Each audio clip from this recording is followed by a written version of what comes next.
આણંદ જિલ્લા કક્ષાનો પીએમ કિસાન ઉત્સવ દિવસની ઉજવણી કરવામાં આવી। આણંદ કૃષિ યુનિવર્સિટી ખાતે ગુજરાત વિધાનસભાના નાયબ દંડક રમણભાઈ સોલંકી તથા આણંદ જિલ્લા સાંસદ મિતેશભાઈ પટેલની વિશેષ ઉપસ્થિતિમાં ઉજવવામાં આવ્યો હતો। આ કાર્યક્રમમાં આણંદ જિલ્લાના ખેડૂતોને કૃષિ વિભાગની વિવિધ યોજનાઓ હેઠળ ચેક વિતરણ કરવામાં આવ્યા હતા। આણંદ જિલ્લામાં સરકારની વિવિધ યોજનાઓનો ખેડૂતોને લાભ મળે તે માટે ₹30 કરોડની મંજૂરી ગુજરાત સરકાર દ્વારા મળી હતી।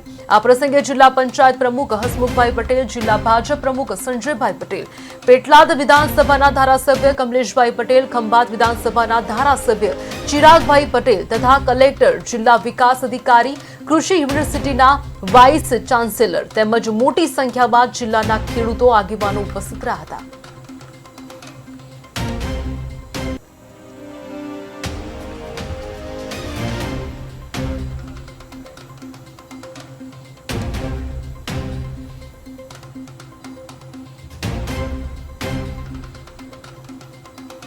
આજરોજ આણંદ ખાતે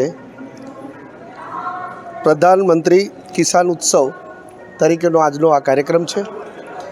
વિશેષ કરીને 2019થી દરેક ખેડૂતને પોતાના ખાતામાં વર્ષ દરમિયાન ₹6000 સીધા એના ખાતામાં જમા મળે છે।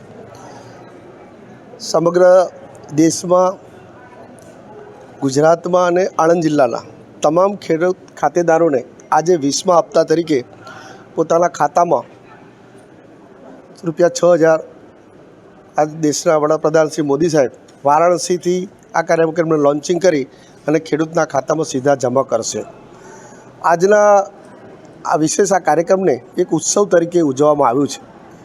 જ્યારથી દેશના વડાપ્રધાન મોદી સાહેબ દેશના વડાપ્રધાન બન્યા છે ત્યારથી આજ દિન સુધી એમણે ખેડૂતો અને ખેતીને વધારે પ્રોત્સાહન બળ મળે એ દિશાના તમામ કાર્યક્રમો કર્યા છે।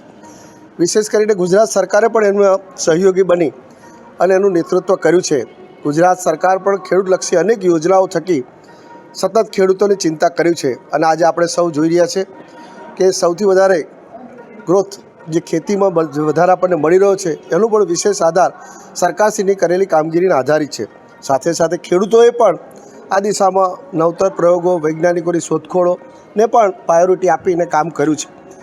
આજે આપણા મહામહિમ રાજ્યપાલશ્રીએ પ્રાકૃતિક ખેતી વિશે પણ જે કાર્ય કર્યું છે એ પણ સરાહનીય છે અને ખેડૂતોએ આ દિશામાં પણ ખૂબ સારો સહકાર પણ આપ્યો છે અને પ્રયત્ન પણ કર્યો છે। ટૂંકમાં આવનારા સમયની અંદર કે ખેડૂતોની આવક બમણી થાય એ દિશામાં સતત સરકારશ્રી પ્રયત્ન કરી રહી છે અને એને બળ આપવા માટેનો આજનો આ વિશેષ કાર્યક્રમ યોજાયો।